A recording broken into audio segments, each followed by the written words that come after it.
Well, hello out there. Welcome back to another great episode of Fintech Hustle. I'm your host, Cornerstone Advisors Managing Director Sam Kilmer, and I am really pleased not only because it's summertime, got my nice summer tip of the hat here on, but also because I've just got a rock star guest lineup today. I think this may be a record for us in terms of number of guests and number of rock star guests. And so without any further ado, I'm just going to jump right in and give you a little bit of a background about who we've got assembled in this esteemed group. We've got Allison Cerra, who's the CMO of Alkami. Welcome, Allison. Thank you, Sam. We've got Laura Broderick, who's the CMO of Abrigo. Welcome, Laura. Good to see you both again. Hello. We've got TruStage Ventures Managing Director Sam Doss. Welcome, Sam. Thanks, Sam. Great beer. Yeah, and by the way, great first name there. I think we're going to come back to that later, perhaps. And also our CEO on the group, Revio CEO Brian Bauer. Welcome, Brian. Yeah, thanks, Sam. Thanks for having me. And I should also point out I'm joined by our co-host with the most, Mary Wisniewski, our editor at large from Cornerstone Advisors. Thanks for joining, Mary. Yeah, I'm happy to, Sam. Thanks for having me. You bet. I should also point out Mary's also got a podcast of her own that I'm hoping someday I get to crash. Money isn't everything, right? Money Mary? isn't everything. Yeah, right. Where we explore really early stage ideas and a little bit of nonsense. Very good, very good, very good. Well, thanks for joining. Thanks for joining, everyone. And it's been a really interesting summer tour. I think now that Financial Brand and Finovate and lots of the other events that are out there from spring and everybody's kind of getting ready for fall. I think we probably have some perspectives fresh in our mind, but I really just want to start with, your experiences. I can't tell you how many times I've heard people say, "Oh, you don't want to hear about my day. I just work at a blah blah." It's like, no. I think people really enjoy hearing about your days in the lives. So I just thought I would start. Allison, why don't we start with you? Tell us a little bit about the day in the life of Allison Cerra over at Alkami. What's your day look like? Oh gosh, well, no 2 days are the same. So if you're in this space, the good news is if you don't like today, stick around for 24 hours because tomorrow will be different.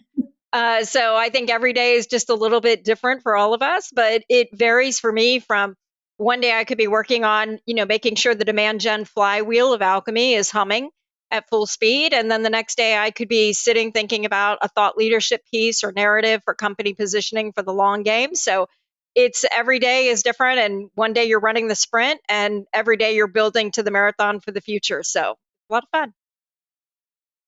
Sprints and marathons. I think it was, I've seen you out a lot, whether it's on I think I've seen you on Jim Maruse's, some of the things that he's been doing. And so I do see some of your content that you've been doing a lot of out there. So I can vouch for some of that. And well, Laura, what about what's the day in the life of Laura Broderick at Abrigo look like?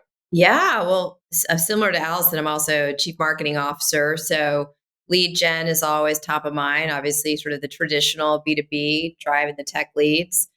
We just wrapped up our big annual conference, Sam. We had that in Phoenix. We had about 800 people. So sort of digesting all the cool trends and feedback we got from that. So trying to spend a lot of time listening to customers and truly understanding what's on their mind.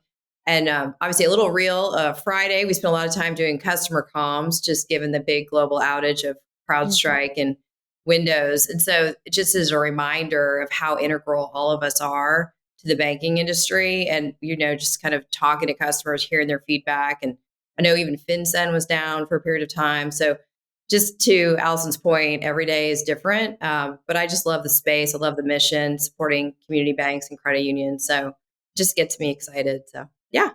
Well, yeah, you're it's the chief marketing officer, but also the chief message officer. And at a time when something like CrowdStrike, I mean, I'm glad you brought that up because I just, as it was happening, I was thinking to myself, wow, a big tip of the hat to all the IT professionals that were.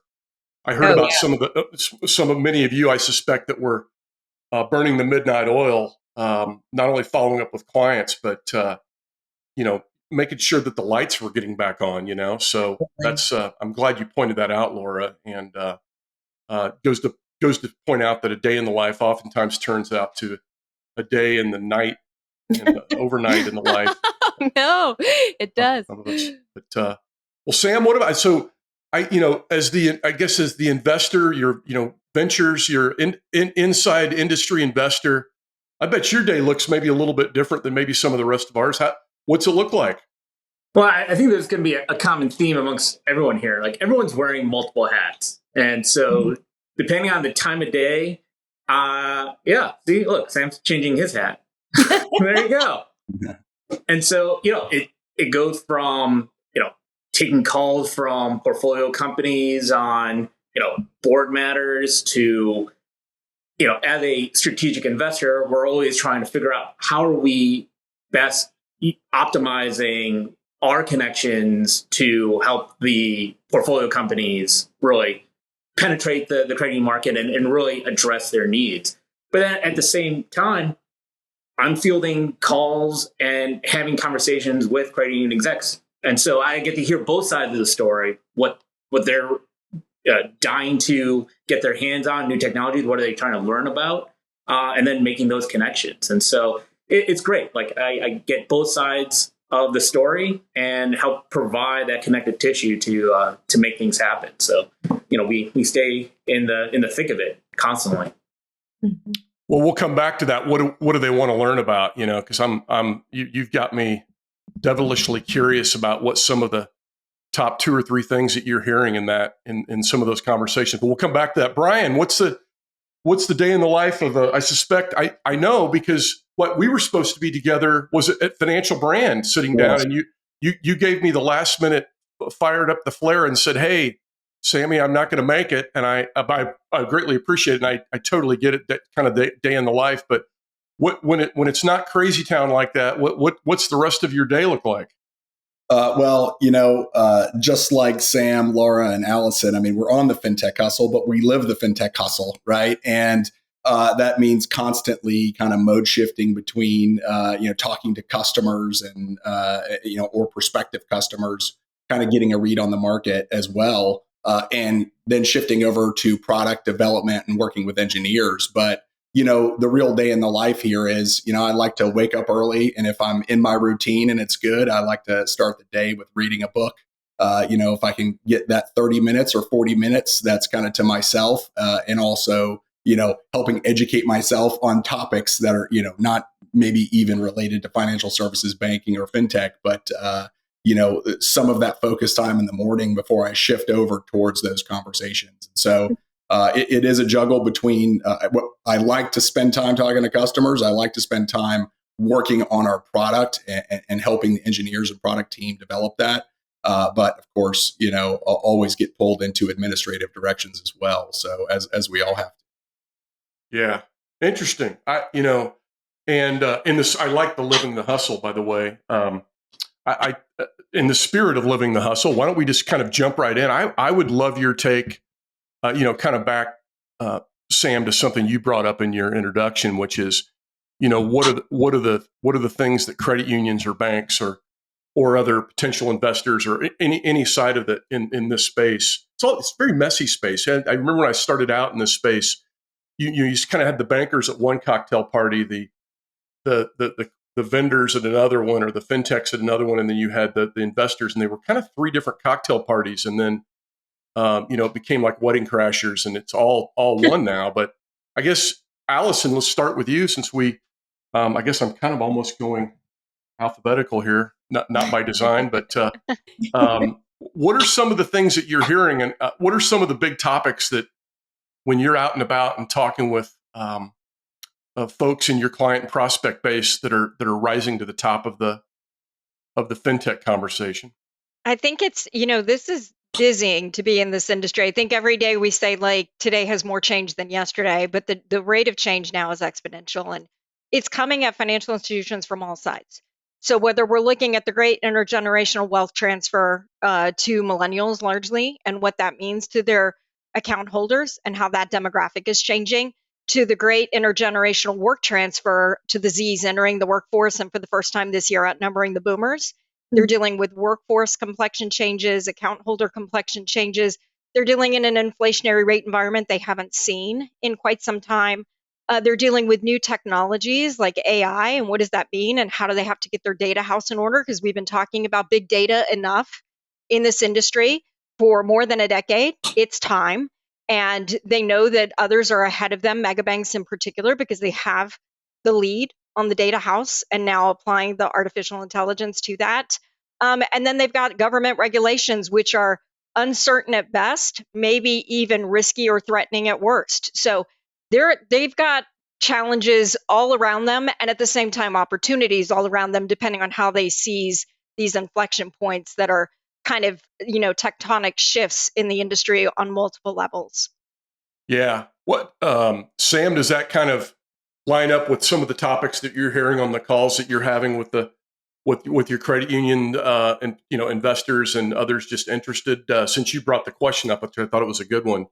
What are you hearing? What's coming up in more conversations than less? Yeah, I mean, you would probably not be overly surprised around the number of conversations I have talking about the ins and outs of AI, which is great, to be honest. If you think about it, over the last, call it, 5-10 years, so many institutions, TruStage included in that, have been going through this digital transformation. And so much of that, those initial years were focused on improving that customer journey and trying to remove friction from that experience. But I think we're transitioning now to the efficiency transformation. Like, how can organizations become more efficient utilizing the technologies that are now more readily available, utilizing AI, Gen AI, process automation, et cetera,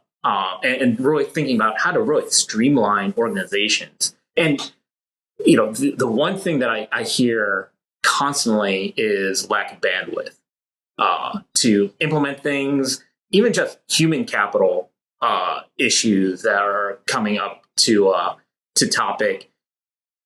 That's where, really utilizing that human capital in the most efficient way to really optimize experience and leveraging technology to fill in the gaps and to make those improvements. That's really top of mind across the board.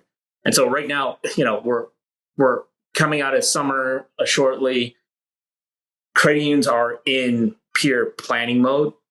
And so I have like half a dozen different conversations with management teams and boards at credit unions lined up for the fall to talk about all these topics and really get a good deep dive as to what they should be focusing, and more importantly, how should they be prioritizing their own budget dollars to across the different solutions that they're going to need to invest in. The good news is they realize that is a imperative now. I would say like 5 years ago, it was a nice to have. Now I feel like there's a really big shift in mindset, and including the boards at credit unions, which I think is a more recent phenomenon. Very interesting. Laura, is that, I think you mentioned your Think Big conference? Yeah. Exactly. Is that, any of this consistent or any other topics that you were Absolutely running up? I think what Sam's really hitting on is it's not just driving efficiency to take cost. It's really driving efficiency to go secure growth. One of the biggest challenges that financial institutions, particularly community financial institutions, have is access to talent. They're just not able to get the talent or the experienced talent that they need. And so relying on their partners to help them with technology that can kind of bring better and faster and AI, Gen AI infused capabilities in the technology is really critical. So many of them, I think about 20% are considering investing themselves in Gen AI, but almost all of them are saying they really want to rely on their partners to help bring AI into the system starting next year, whether that's with like credit narratives. We're in the compliance business and the loan origination business. So generating suspicious activity reports, like really all the things that normal people are starting to do in ChatGPT, like how do we bring that into our products? And I think our customers were a little scared of that maybe 2 years ago. And now they're saying, gosh, we've got to get on it. both to kind of keep up with the big banks, which are, Jamie Dimon's got trillions of dollars invested in this, it seems like, and 600 data scientists or something crazy. So just to try to help these CFIs just kind of compete, it's just so paramount. They have to invest in technology because they don't have the people and they still need to go after growth. So just those trends are very consistent with what Sam was saying. Yeah, it's like they're not making data scientists fast enough. I mean, that seems like they're making them, but they're like $250,000 a pop. So, and they're not going to want to go work at a small bank in rural Indiana. So it's like, how do you sort of tap into that on a consortium basis? How do we bring that to bear for them?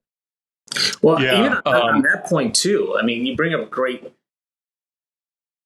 issue about attracting talent.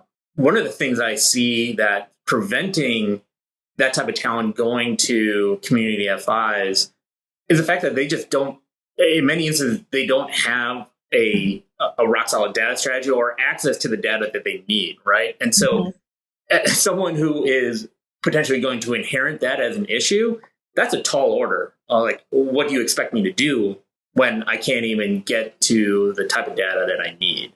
That's right. They got to build the lake. The lake doesn't exist. They got to go and get the water and dig the hole and get the data in there. So yeah. Wow, the janitorial work. Wild, but it actually might pull some people in. I mean, there's a lot of people who want a job just because they're like, wow, this problem's so big. Let me go and get it. And Mary, I want to just echo that, because even as we talk about the generational work transfer happening right now with Zs outnumbering boomers for the first time, I don't think we can put bigger emphasis on that, because I think it goes to kind of what the employee experience is going to be in the future and what they expect. But one thing, we looked at this a couple of years ago when the Great Resignation was happening, and we asked the generations, younger generations, Zs and millennials in particular, would you be interested in working for regional or community FI? And more than 2/3 said yes, they would. And the reason might surprise you, or maybe it doesn't, but Zs in particular, what regional community FIs have that other companies like big tech don't have is the financial education that they can give the Zs. So the Zs has seen the millennials go through the Great Recession and come out of it many times worse than obviously entering it, being the generation most impacted by it. They don't want that life. They don't want a life where buying a home actually hinders wealth versus building it. They want to start building wealth now. They're very financially savvy. So regional and community FIs can actually tap in to giving these younger generations access to a master class in managing your finances and getting on a solid financial foundation that other companies can't compete against. So tap into what they naturally can do to attract a generation that is sitting there going, I'm not going to be where the other generations are in a few years, where I'm looking at how am I going to build wealth into my retirement. Hey, Brian, I want to get your thoughts here. Are any other themes or any of these resonating in some of your calls with clients and others out in the market? Oh, for sure. I mean, a couple of points here touched on, right? I mean, I think in the macro of the market forces that our customers are in right now, we've all kind of experienced the rise in acquisition costs, the rise in deposit acquisition and customer acquisition cost, which, for a lot of community banks has really put pressure on their primary business model of lending, especially to, small, mid-sized businesses. That's really been the bread and butter over the last, 10, 15 years, especially, if not longer. But what that really in turn results in is the need for more customer insight, right? So kind of zooming in a little bit on data and analytics and AI, and it's really about what can I understand and know about my customer and the customer's unmet needs and potential needs, leveraging the information that we have or the information that's available. And then look, on the flip side, it is a talent. There's a talent problem as well in this industry, right? So it's, once I have that insight, what do I do with it? And there's all kinds of digital channels that we can engage our customers on. But, community and regional banks also have to balance that with a hybrid approach of how do I kind of empower that relationship that my individual bankers can have? Because, when it comes to these comments around, Jamie Dimon and JP Morgan and the other large FIs and fintechs that are out there, they've invested heavily They've invested 100,000 times more than most of these community and regional banks can invest into a data strategy. That's leading to the rise in acquisition costs, right? It's not just the fact that the interest rates have adjusted that's led to that deposit competition. It's the amount of customer intelligence, customer information that these large FIs and fintechs are leveraging that are really causing these community and regionals to have to compete, harder for those customers and those deposits. And so that those topics are so intertwined and interrelated between acquisition costs, customer insights, and talent. Those are really, I would say, three pillars of kind of what we're hearing in the market. Yeah, I love the fact that in a group of tech-focused individuals, leaders, that this is not the first time this has happened, that we keep coming back to people, as opposed to automation. Although automation, the people that drive the automation are obviously. It's not that automation isn't the thing. It's just that the people that drive it. It's just very different. But Mary, I know you've been doing a lot of interviewing with kind of what I would call kind of challenger fintechs too, beyond those that are kind of beefing up the banks and credit unions, but also kind of going to market. To Brian's point around customer acquisition cost, I know that's been a little bit of a barrier for some of the direct fintechs. But is these topics consistent with what you've been hearing, or is there anything else that any big topics coming up in your conversation? Yeah, I would add what it just makes me think about right now, Sam, is that one of the startups called Debbie, which sells to credit unions, engagement tool to pay down debt or save money, and it rewards you based on doing these things. And the founder Frida had worked at Goldman Sachs, and she had mentioned like unlimited resources was actually a burden. And it's now not a thing at a startup, right? So it's like helps you keep your focus. So that's one added dimension I'd mention. And another dimension that I'm really curious about, everyone here, their opinion on this, but we've mentioned Chase a couple of times, and I know there was sort of a haughty article in the Wall Street Journal from a Chase executive saying, hey, if all these regulations pass, we're charging more. But they already charge for accounts. There's just like loopholes. But I'm wondering, and this is speculative, but I'm curious if anyone has a strong point of view of like, hey, if Chase started charging more or remove some of the loopholes to make it free for, let's say, its checking account, what kind of ripple effect would that have for credit union account, or what opportunity, or maybe there's no answer yet, but I'm really curious about that. Mary, it's a good point because the Wall Street Journal reported probably about a year ago that over the past 10 years, U.S. consumers have forfeited $600 billion in deposit interest alone by keeping their deposits in the top 5 banks. So clearly, this isn't just if this were a case of, look, it's because I can get better rates at a regional or community FI, that game has been won because regional and community FIs have been shown to provide the better rates.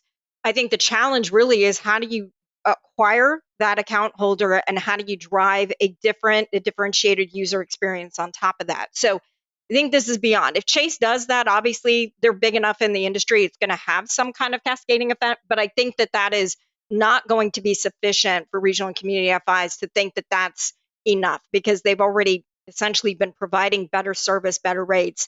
And yet, Chase and the megabanks still have, the lion's share of the deposit holders. So there has to be something else to that, I think.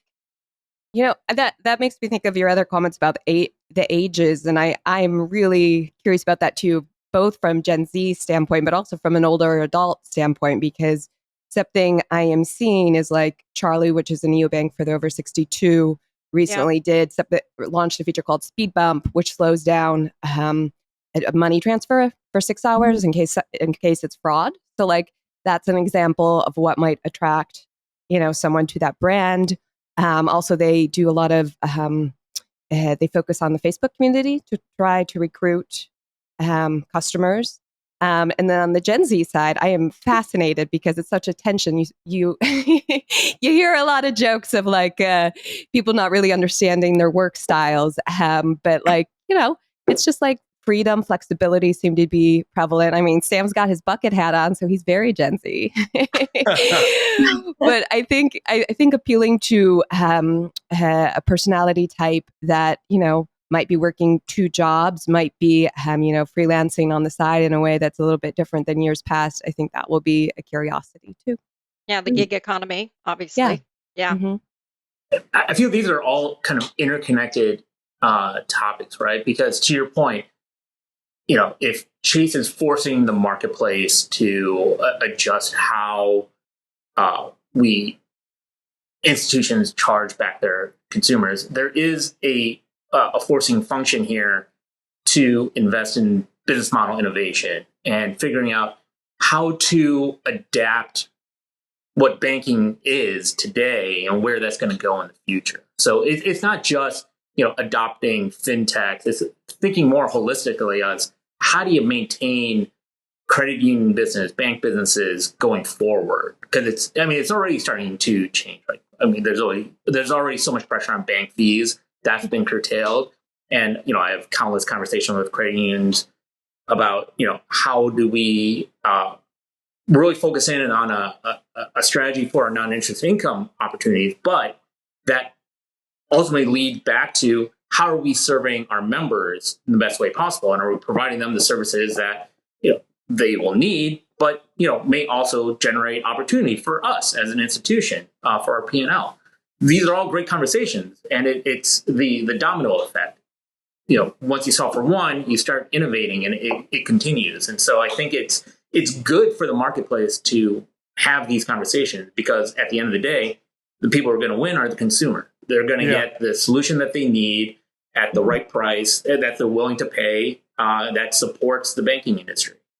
I think that's go ahead, Brian. It's a really, I was kind of brewing that thought myself as we were having this conversation, which is, I think consumers especially are inundated with subscription fees today, and they're used to being charged for services in that way. But if you're looking at it on the fees, the fee side, refocusing the lens to the value side of what that is and what am I offering as an institution, and that's where I think. And I'm not going to, claim any clairvoyance here, right? Into the best innovative, new deposit product that might be available. But I really do think that that's where, rethinking what it means to be a financial services provider to a retail consumer, especially. And I think, banks on the relationship level, especially community and regionals, do a very good job with their SMBs and mid-market businesses, because guess what? You can pick up the phone and call somebody, but how do you deliver that innovative business model to that consumer today, whose expectations are not what they were 20 years ago, but what most FIs are delivering is the expectation of 20 years ago, right? And so how do we innovate there? And, I don't know if anyone has any ideas there, but, certainly looking out into the market, especially at a lot of these fintechs who sometimes come up with some great ideas whenever they go to market with their business models, right? You kind of get to ride on some venture capitalists' R&D budget, when you see a fintech go to market, and sometimes you see FIs kind of copy those best practices, and sometimes those best practices blow up, and that fintech fizzles away. But that's kind of the experimentation that's ultimately needed in the market. I would hope to see more actual community and regional banks kind of grab the reins on that innovation and really try to drive and create best practices and new examples of what's the next, what's the new innovative deposit product that really encompasses the customer's financial life and serves them.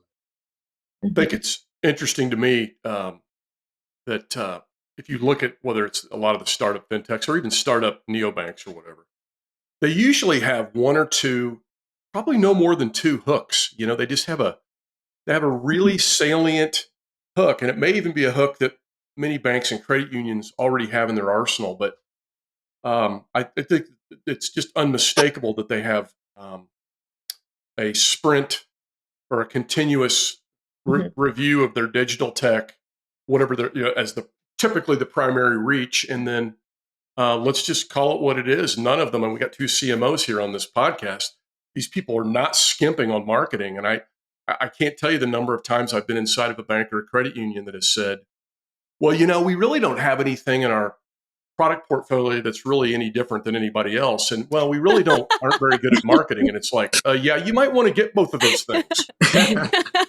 Free consulting. Hello. But, I don't mean to be too flip about it, but seriously, that's like, to me, that's existential. at this stage. But Laura, I think you were about ready to make a comment.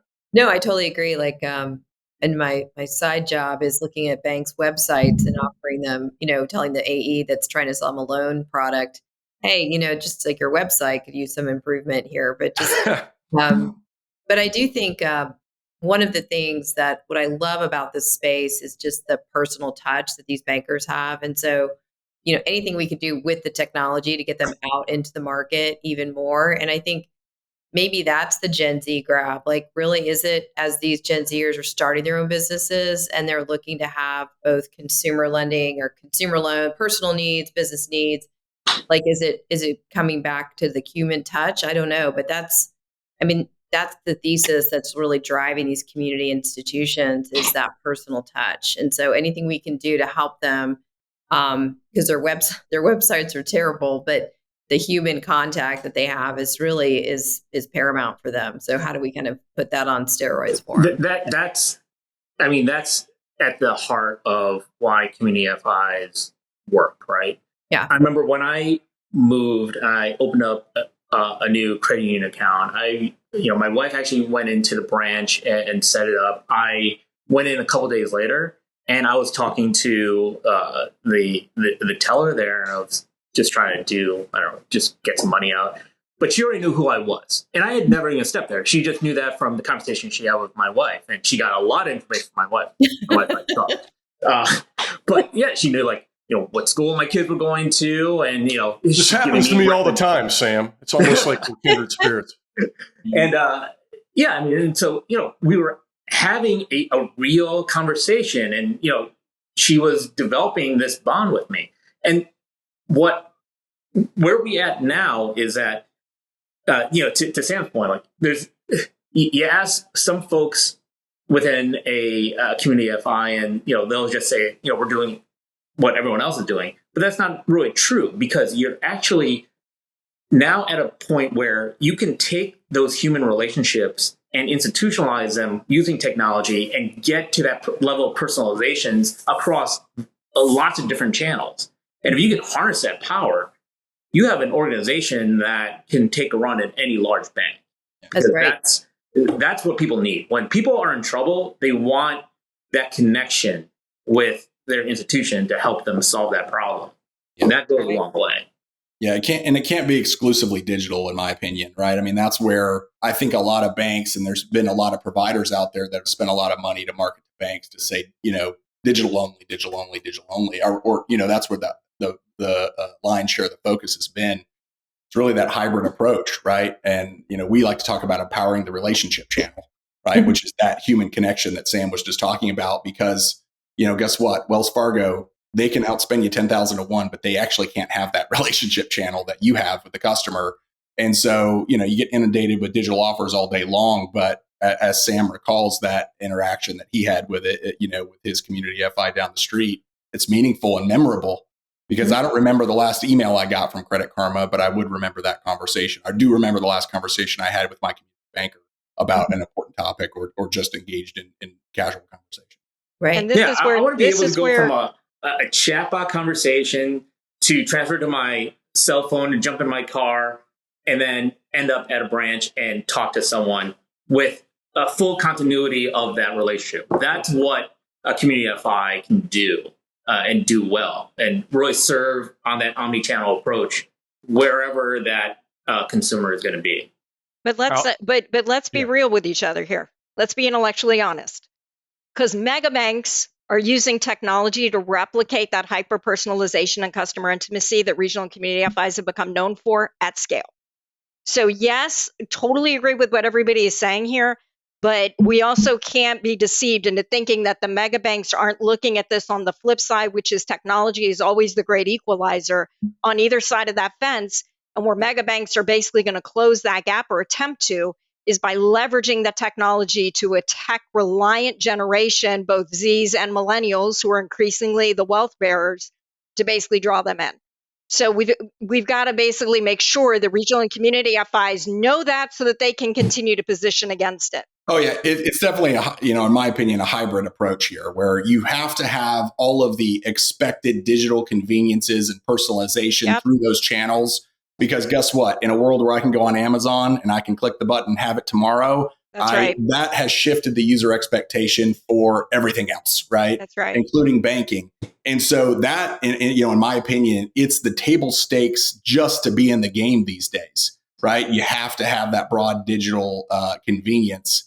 But it's the, in my opinion, and maybe I don't want to put words in your mouth, Allison, maybe where we differ is this relationship aspect is something that I believe is not replicable very easily with those large FIs. And I think the differentiating factor here where, when it comes to the 68%, call it, or the 70% of the assets that the top 25 banks have, that's where I think the community FIs can compete and pull away some. So it is a both, no doubt. Exactly. And Brian, I don't disagree. Like our CFIs have been here because of that community connection. I just think where I think some of them may be looking at this threat is now megabanks are leveraging technology to try to replicate that at scale. Yeah. And that's something that I think we just have to be mindful of. And I think that to everybody's point here, we started this talk about efficiency.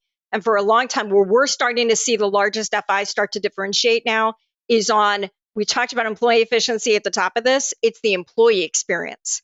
So it's like the UX on the customer or the account holder experience. If you're already kind of in rarefied air there and you can't rest on laurels, because Brian, to your point, the Amazons of the world are not resting on laurels, they'll keep setting the bar higher. But now what we're starting to see in our research is that FIs are saying employees are no longer second-class citizens. And that's not just an AI conversation.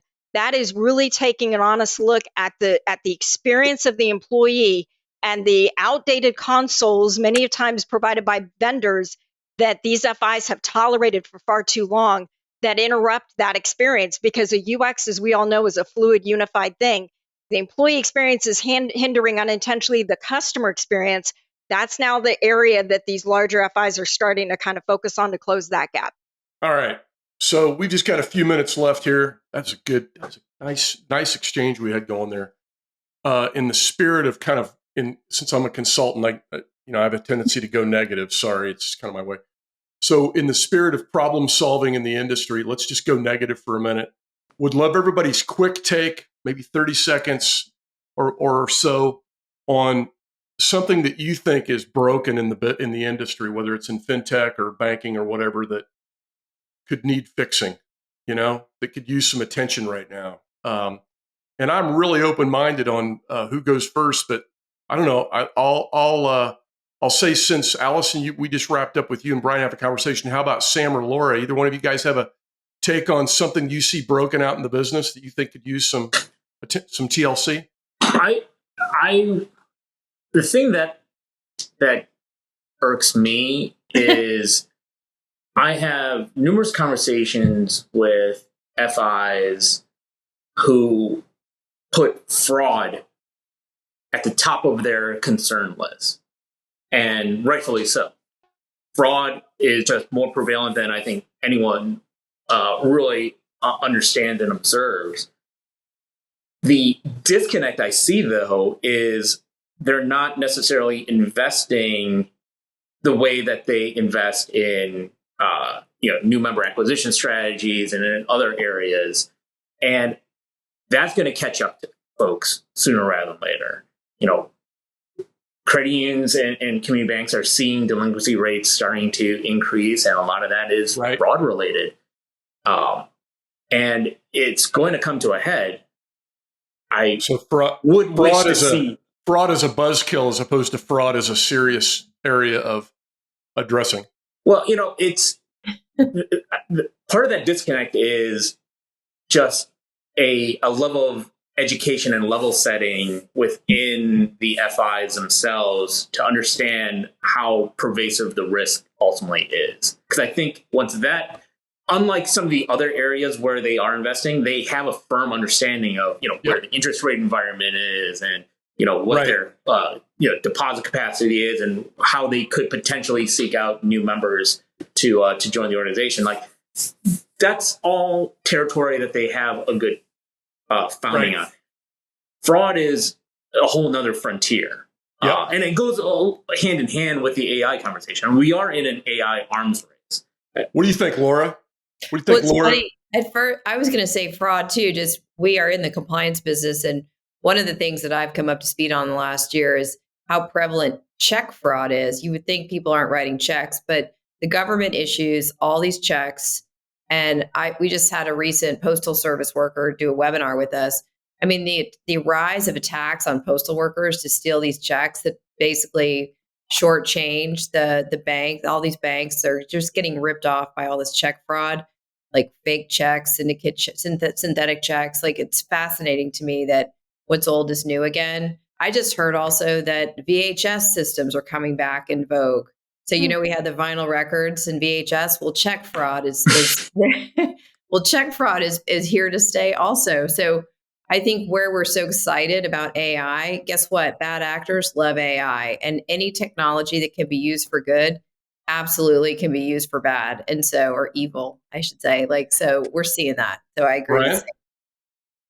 Well, look, it would be easy to say customer insights, but you got a couple of people on this call at least that are solving those, solving in that category. I think outside of that, the biggest challenge in the industry, the biggest gap is a sales culture developed in banking. And, look, this has been a bad word in banking for a long time, is sales. And if you think of sales as the person you might buy a used car from, then I understand why you have that maybe conception. But if you think of sales as maybe the person you would engage with at the Tiffany's counter, who is very helpful and consultative in their approach, I think maybe you have a better example. And so I think the industry really needs to look at sales culture in a way that they've not looked at, maybe in decades. And so we've got to engage our customers on a human level. If you are doing sales correctly, in my opinion, you are serving the customer's best interests. And so if as a bank, you're going to reflect on that, and maybe you have a challenge with, oh man, if we fix the sales culture problem, but what about our offering? Well, then that's your first indication that you need to look internally at the offering and maybe look at the product mix of the bank and ensure that what you actually have is not just the easiest thing to offer, but was really what your customers needed.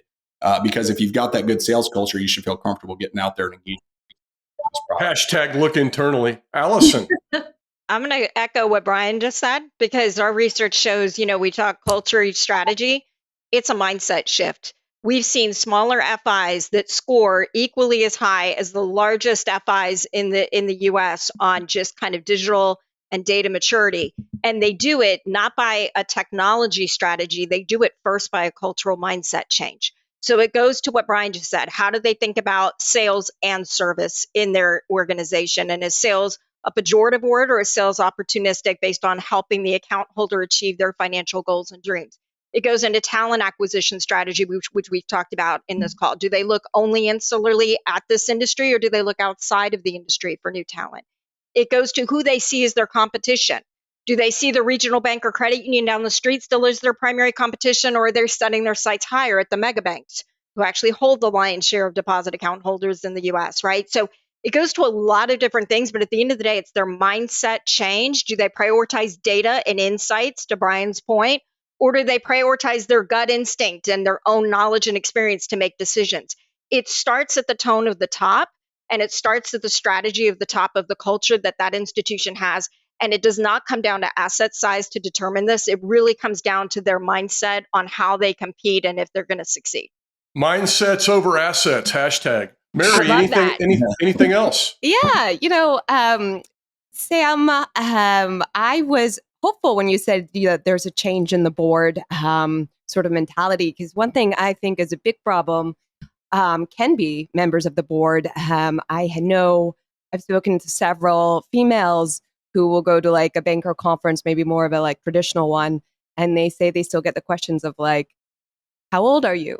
Which is like not okay, right? So like, I would say that is a problem to work on as an industry. And I'm excited for the board member to continue to evolve, let's say. Yeah, very good. Very good. Well, listen, guys, I know you all have rocking busy schedules as leaders, and so I want to be mindful of your time, but I do want to stop and thank all of you. Laura Broderick, CMO of Abrigo, Allison Cerra, CMO of Alkami, Sam Doss, Managing Director of TruStage Ventures, and Brian Bauer, CEO of Revio. And to the point that you raised earlier, Laura, I think about the return of vinyl records. I want you all to know that you are all going to be receiving, watch your mail, this coveted vinyl record set. Don't try to play them. Those are coasters. Put your bourbon on there or your coffee or whatever your speed is. The check is in the mail, or the vinyl is in the mail, as they say.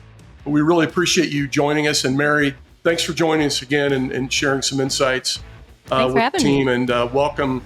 And thanks again for joining us all on an episode of Fintech Hustle. We'll see you all out there on the road.